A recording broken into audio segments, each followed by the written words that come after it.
Уважаемый господин Distinguished Prime Minister, dear friend, ladies and gentlemen, first of all, I would like to sincerely thank the President of the Republic of India, Draupadi Murmu,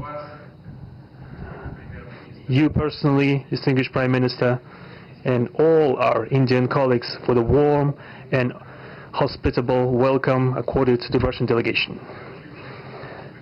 The negotiations that we just had with the Indian colleagues, and as well as our talk yesterday with distinguished Mr. Modi in the form of tete-a-tete at his residence, the dinner was great. I would like to thank you for this sign of attention. These talks were very useful. They were held in a constructive and a friendly atmosphere, in the spirit of the special and privileged partnership between Russia and India. I would like to point out that we and Prime Minister Modi have established a close working dialogue. In September this year we met during the SEO summit in Tianjin. We are regularly having telephone calls.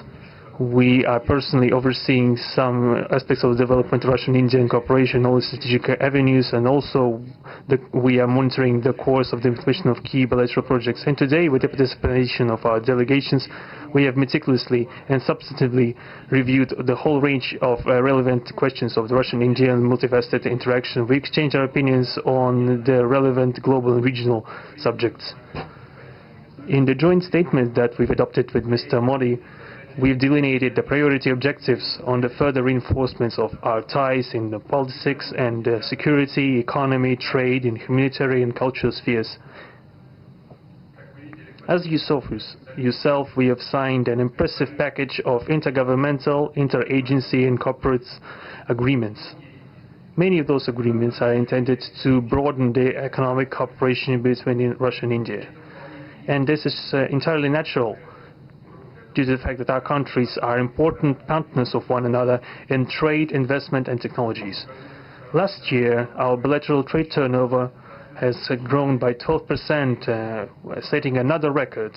According to different data, this number may look different, but it is generally around $64 billion US. Currently, we are forecasting that the results of this year will remain at the same impressive level. At the same time, as I perceive it, we are up to the task of getting this number to the level of $100 billion. And to reach this important goal, we have harmonized the program of development of Russian-Indian economic cooperation until 2030. This comprehensive document gives us a concrete set of objectives. The Intergovernmental Commission, the ministries and different agencies of the economic bloc of both countries have set objectives to remove barriers hampering the goods flows and capitals, the implementation of joint projects and deep technology and innovation cooperation. And distinguished Prime Minister gave us a whole list of challenges that deserve the most attentive focus of our government. We will do that. The growth of Russian-Indian commercial links would be helped by the creation of a free trade zone between India and the Eurasian Economic Union. We are already conducting work on the corresponding agreement. I would like to note with satisfaction that our countries are gradually moving to the use of national currencies in mutual settlements. The share of these national currencies is already 96% in commercial deals. We have established resilient channels of credit, financial, and interbanking cooperation. Russian economic operators have broadened the sphere of use of Indian rupees, which we receive from the fulfillment of export contracts. Russian rubles are being used to provide loans for large joint projects.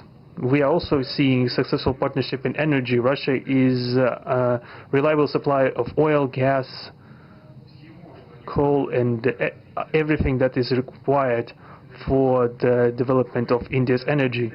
We are ready to continue uninterrupted shipments of fuel for the fast-growing Indian economy. Of course, the bilateral interaction in energy does not limit to that.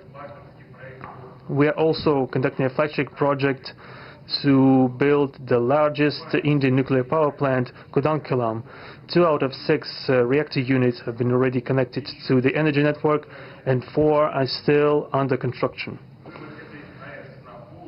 Getting this nuclear power plant to full power output will give an impressive contribution to the energy requirements of India. It will help supply Indian enterprises and houses with cheap and clean energy.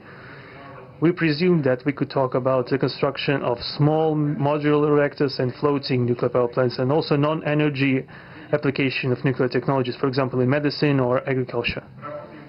We are working with our Indian partners to build new, effective international transport logistic routes, including the projects to create an international north-south transport corridor from Russia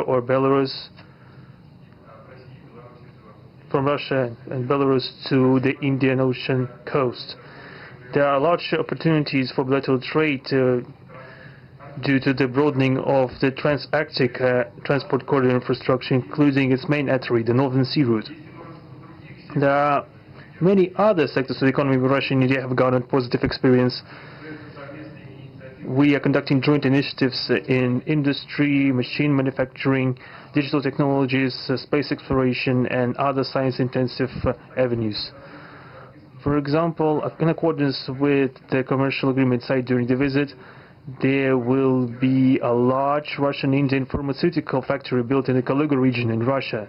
We will be starting the production of high-quality anti-tumor medicinal drugs using the advanced Indian technology. In their turn, the Russian enterprises will be establishing the production of industrial products in the framework of the Make in India program, which is a hallmark project of distinguished Prime Minister Modi. The prospects of the reinforcement of the interaction of Russian-Indian entrepreneurs and business circles are discussed in detail during the ongoing Business Forum in New Delhi. We are going to take part in the plenary session of this event today together with Mr. Modi. The humanitarian cooperation between Russia and India is also of a multifaceted character. Our peoples throughout centuries have been sincerely interested in the traditions, history, and spiritual values of each other. Scientific and educational contacts, exchanges from among the youth and public are also actively developing. The regular alternating festivals of Russian Indian cinema are always popular. From year to year we see the increase in tourist flows. Today, the Russian TV channel RT starting its broadcast in India. The new channel will undoubtedly help the Indian audience to better know Russia and Russians, and also to receive an objective information regarding what is going on in our country today. While discussing the key global and regional problems, we have confirmed the consonance between the positions of our countries. Russia and India are conducting independent and self-sufficient foreign policy together with the like-minded countries in BRICS and SCO, and from among other countries of the global majority. We are promoting the processes of forming of a more just and democratic multipolar world order. We are defending the main principles of the international law enshrined in the Charter of the UN. Among them, the right of any country for its own way of development and the preservation of their cultural civilizational identity, respect for sovereignty, careful balance of interests of all participants of the world community. As state founders of the BRICS, Russia and India have done a lot of things and continue to do more to increase the authority of the organization. As you know, next year India will assume the chairship, and the BRICS will provide all necessary assistance to our Indian friends in the work on the relevant BRICS agenda. I would like to point out Russia and India are traditionally closely cooperating in the military-technical sphere. Our country, for the last half a century, has been helping to arm and modernize the Indian Army, including the Air Defense Forces, aviation, and the Navy. In general, we are undoubtedly satisfied with the results of the negotiation we just had.